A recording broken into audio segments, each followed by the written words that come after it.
work, you're never going to be great at it.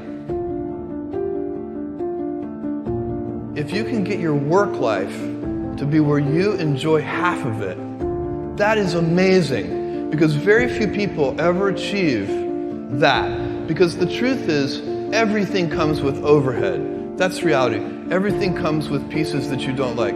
Every job comes with pieces you don't like. And we need to say, that's part of it. You have to figure out how to set up your life in such a way that you can minimize the things. And I find people don't dislike hard work. What people dislike is being out of control. Like, they can't control their life. They can't control their environment. This happens to me when I get overscheduled. I hate being overscheduled. I want some time to be able to think and free myself. We all have the same amount of time in the world. Nobody has more time than anybody else.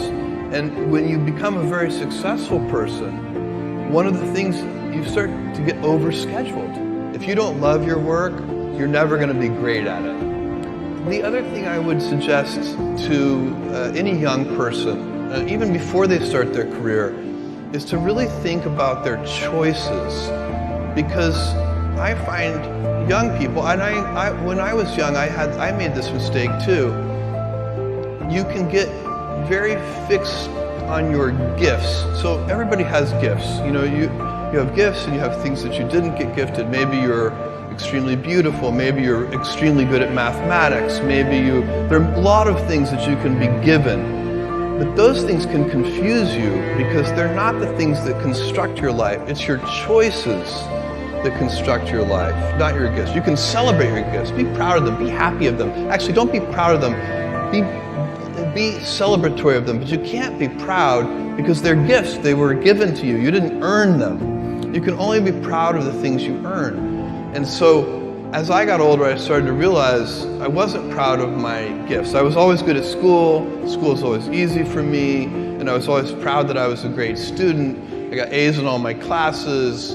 I was good at math, all of that. And I thought that's who I was, but it's not true. Those are the things that are gifts. What was hard for me is deciding to work hard, deciding to use my gifts in certain ways, to challenge myself, to do things that I didn't think I could do, to put myself in uncomfortable situations. You can choose a life of ease and comfort, or you can choose a life of service and adventure. Which one of those, when you're 90 years old, are you going to be more proud of? Tomorrow, in a very real sense, your life, the life you author from scratch on your own, begins. How will you use your gifts? What choices will you make?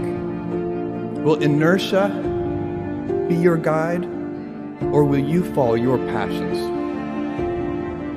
Will you follow dogma, or will you be original? Will you choose a life of ease, or a life of service and adventure? Will you wilt under criticism, or will you follow your convictions? Will you bluff it out when you're wrong, or will you apologize? Will you guard your heart against rejection, or will you act when you fall in love? Will you play it safe, or will you be a little bit swashbuckling? When it's tough, will you give up, or will you be relentless? Will you be a cynic, or will you be a builder? Will you be clever at the expense of others, or will you be kind? Tomorrow, and in a quiet moment of reflection, narrating for only yourself the most personal version of your life story, the telling that will be most compact and meaningful will be the series of choices you have made. In the end, we are our choices. Build yourself a great story.